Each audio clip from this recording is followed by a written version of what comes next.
Hello student, welcome to all. Today is our lecture on calculation of unsymmetrical fold.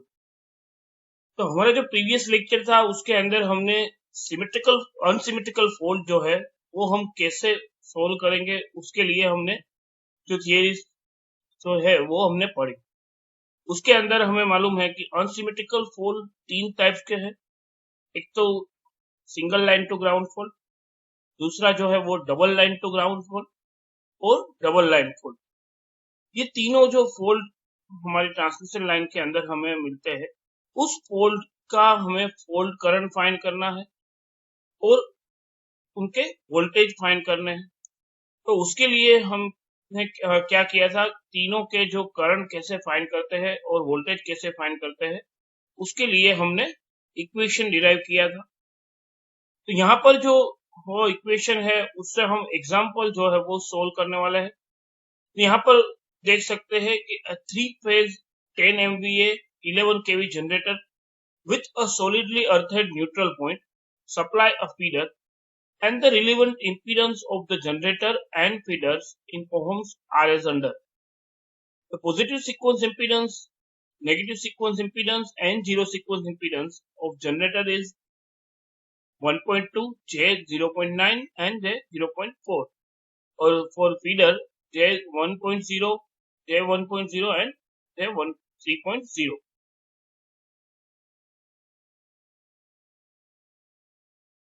तो उसके बाद हमें जो है डायग्राम दिया हुआ है और अब हमें क्या फाइंड करना है वो लिखा हुआ है। If a fault from one phase to earth occurs on the far end of the feeder, calculate the magnitude of fault current and line to neutral voltage at the generator terminal.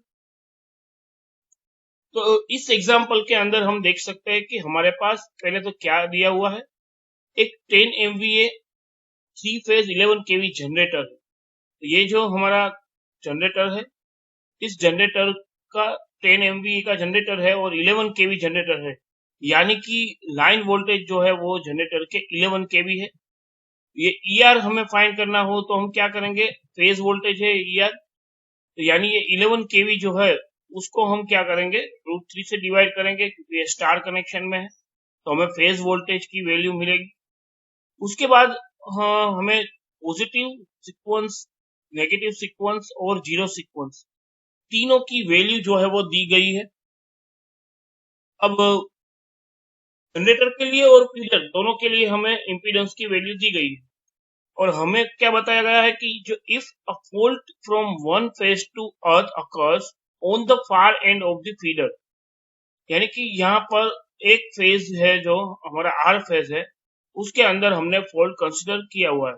यहाँ पर fault हुआ है कि हमने R phase को यहाँ पर reference अगर ले लिया है, तो मतलब क्या होगा कि जो इंपीडेंस हम कैलकुलेट करने वाले हैं वो जो है वो जनरेटर फिर फीडर दोनों का इंपीडेंस जो है यहाँ से फॉल्ट तक होगा।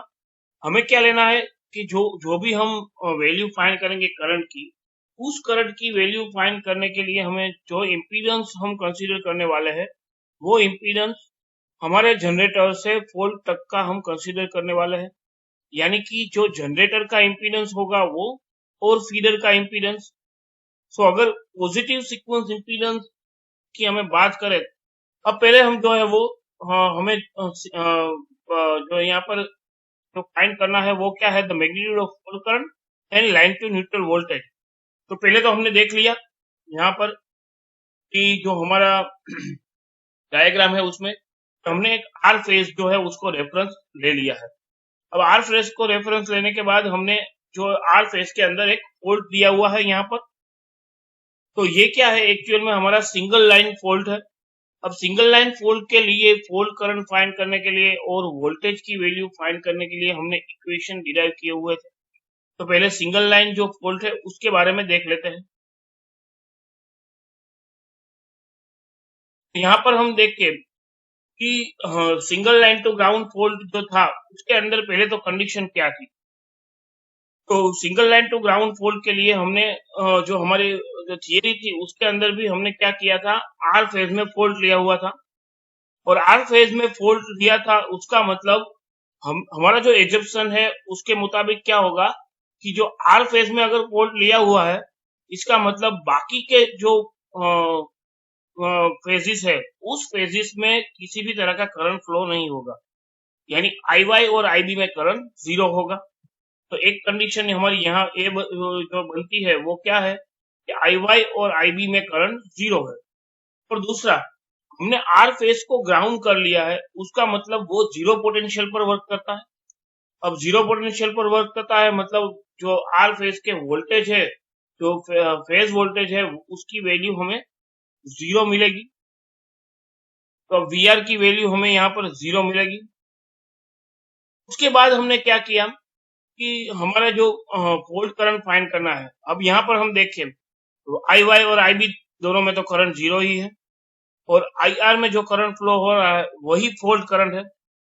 और आई आर में जो करंट फ्लो हो रहा है उसको फाइंड करने मतलब क्या करना है हमें, जो आई आर फेज है उसका पॉजिटिव सीक्वेंस, नेगेटिव सीक्वेंस और जीरो सीक्वेंस, यानी कि आई जीरो, आई वन और आई टू तीनों की वैल्यू फाइंड करना।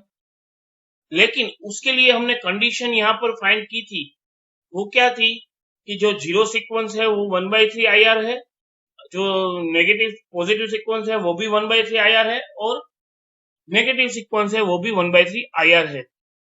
इसका मतलब जो I1, I2 एंड I0 है तीनों इक्वल है और तीनों 1/3 IR जितने हैं। तो ये तो हम देख सकते हैं यहाँ पर। अब I0, I1, I2 जो है वो 1/3 IR के जितने हैं। इसका मतलब क्या हुआ कि तीनों जो पॉजिटिव, नेगेटिव और जीरो सीक्वेंस आर फेज के हैं वो तीनों इक्वल है। अब तीनों इक्वल है तो हम सपोज यहाँ पर I0, I1 और I2 जो है, I1 और I2 की जगह पर I0 कंसीडर कर ले तो I1 हमारा IR क्या हो जाएगा, 3I0 हो जाएगा। इसका मतलब अगर हम पॉजिटिव, नेगेटिव या फिर जीरो सीक्वेंस तीनों में से कोई एक करंट की वैल्यू फाइंड कर ले हमारे single line to ground fault में, उसको हम 3 से मल्टीप्लाई कर देंगे तो हमें आर फेज का करंट मिल जाएगा, यानी कि फॉल्ट करंट मिल जाएगा। तो उस फॉल्ट करंट को फाइंड करने के लिए हमारा फॉर्मूला क्या रहेगा, उस फॉल्ट करंट को फाइंड करने के लिए फॉर्मूला है हमारे पास, हमने जो डिफाइन किया था वो 3ER by Z1 plus Z2 plus Z0, यानी कि पॉजिटिव सीक्वेंस का इम्पीडेंस फॉल्ट तक का, नेगेटिव सीक्वेंस का इम्पीडेंस फॉल्ट तक का और जीरो सीक्वेंस का इम्पीडेंस फॉल्ट तक का, और हमारा जो जनरेटिंग वोल्टेज है वो। तो इन जो उससे हमें फॉल्ट I0 की वैल्यू मिलेगी और उसको 3 से मल्टीप्लाई करेंगे तो IR की वैल्यू मिलेगी।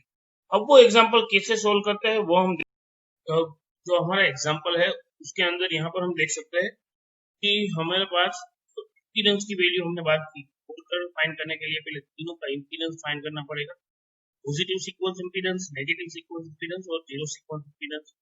कहाँ तक का, तो फॉल्ट तक। तो यहाँ पर हमारा फॉल्ट है तो उस तक का इम्पीडेंस में फाइंड करना है, मतलब हमारा जनरेटर का इम्पीडेंस प्लस फीडर का इम्पीडेंस, तो दोनों का इम्पीडेंस मिला के हमें जो इम्पीडेंस मिलेगा वो हमारा Z आर फेज के लिए, वाई फेज के लिए, ए और बी फेज जो है सभी का इम्पीडेंस की वैल्यू मिलेगी, और उन सभी इम्पीडेंस की जो पॉजिटिव, नेगेटिव और जीरो सीक्वेंस इम्पीडेंस है उसकी वैल्यू हमें मिलेगी।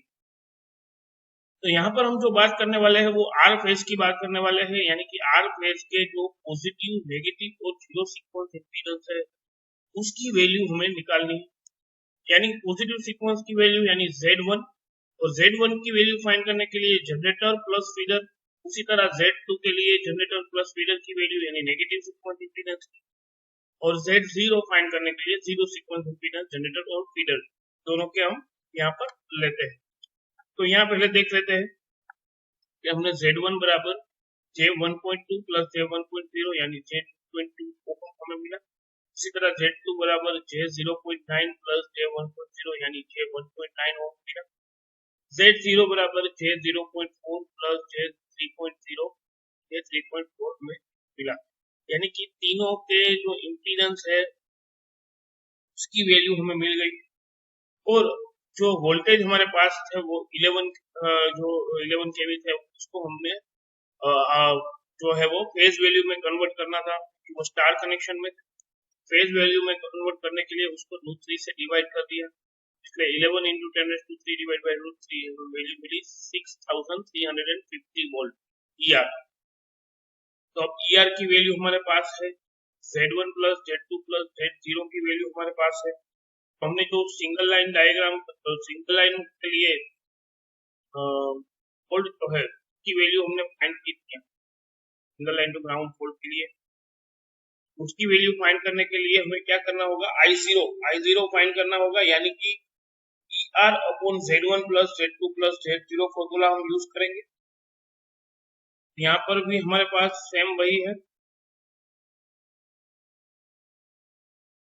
देख सकते हैं कि हमारे पास यहाँ पर R फेज में ही फॉल्ट दिया हुआ है, तो फॉर्मूला हम वही का वही यूज करेंगे। तो फॉर्मूला क्या होगा, I1 is equal I2 is equal to I0 is equal to ER upon Z1 plus Z2 plus Z0। ER की वैल्यू जो है वो हमारी 6350 volt divided by Z1 2.2, Z2 1.9 and Z0 3.4। तो हमें वैल्यू मिलेगी I1, I2 और I0 के लिए, तो मिलेगी 6350 डिवाइडेड बाय 7.5 यानी -846 एम्पियर जो है वो हमें I1, I2 और I0 की वैल्यू मिलेगी।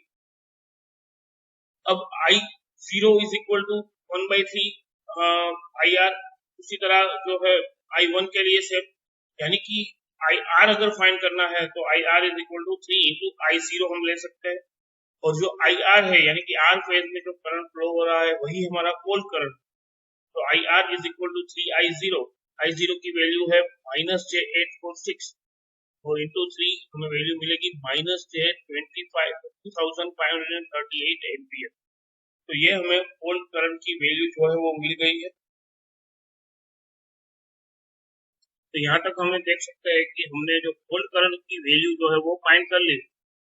अब पोल करंट की वैल्यू फाइंड करने के बाद दूसरा हमें क्या फाइंड करना है यहाँ पर, तो दूसरा है कि line to neutral voltage at the generator terminal, यानी यहाँ पर जो वोल्टेज है VR उसकी वैल्यू तो हमने 0 कंसीडर की हुई है, VR इज इक्वल टू 0।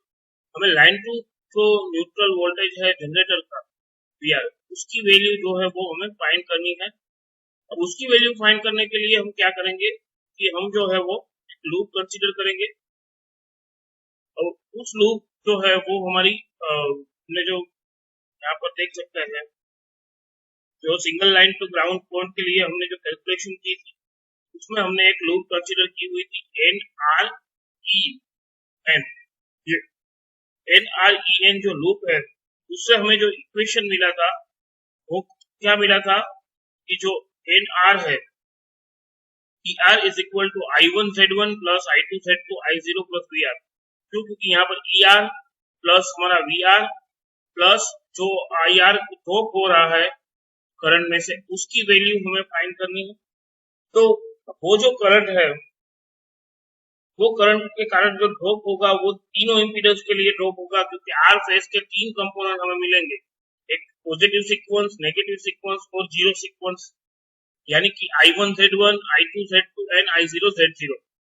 तो ये तीनों कंपोनेंट के साथ जो ड्रॉप हुआ है वो प्लस ER, ये जो ये ER है plus VR is equal to ER हमें वैल्यू मिलेगी, यानी ER प्लस ये ड्रॉप प्लस VR जो है वो हमें हमारा जो हमने NREN लूप जो ली है उससे हमें इक्वेशन मिला, तो वही इक्वेशन का यहाँ पर हम यूज करेंगे और वोल्टेज की वैल्यू जो है वो फाइंड करेंगे।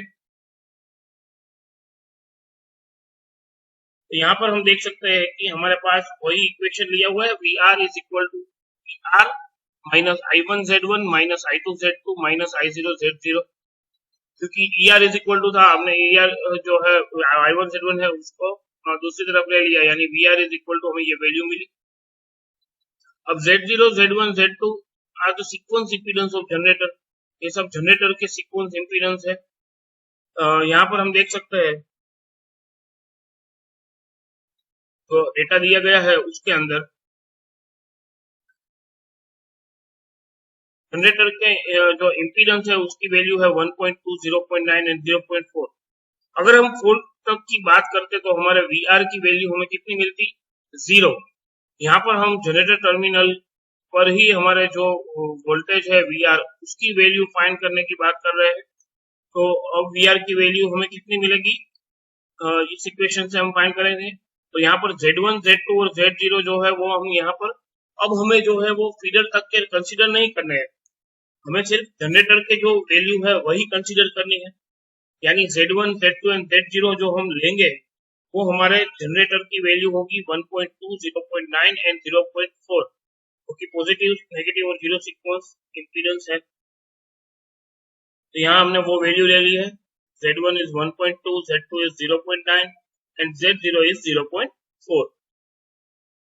I0 यानी कि जो हमारा जीरो सीक्वेंस करंट है, इस इक्वेशन के अंदर हम देख सकते हैं कि I1, I2 एंड I0 है, लेकिन हमारा I1, I2 और I0 जो है वो single line to ground fault के लिए क्या है? दोनों इक्वल है तीनों, और तीनों की वैल्यू किसके बराबर है? 1/3 IR के बराबर। यानी कि I1, I2 और I0 को हम I0 की लिख सकते हैं, और I0 कॉमन ले लेंगे तो हमारे पास आ जाएगा Z1 plus Z2 plus Z0। तो यहाँ पर I0 की वैल्यू तो हमने पहले ही फाइंड की हुई थी, वो थी -J846 एम्पियर। अब यहाँ पर I0 की वैल्यू पुट करेंगे और Z1, Z2, Z0 की वैल्यू और ER की वैल्यू हमने फाइंड की थी, वो थी 6350। तो 846 को यहाँ मल्टीप्लाई करेंगे, वैल्यू हमें मिलेगी 6350 माइनस 2115 की J इंटू J स्क्वायर हो जाएगा, और J square is equal to -1।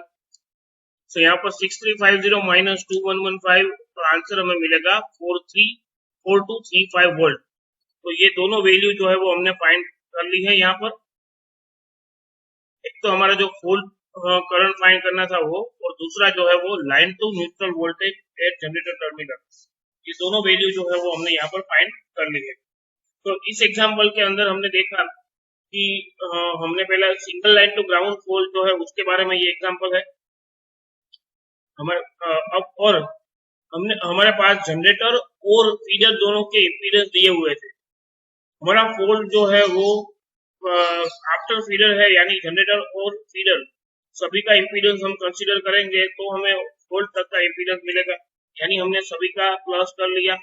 उसी तरह हमें पॉजिटिव, नेगेटिव और जीरो सीक्वेंस इम्पीडेंस की वैल्यू मिल गई।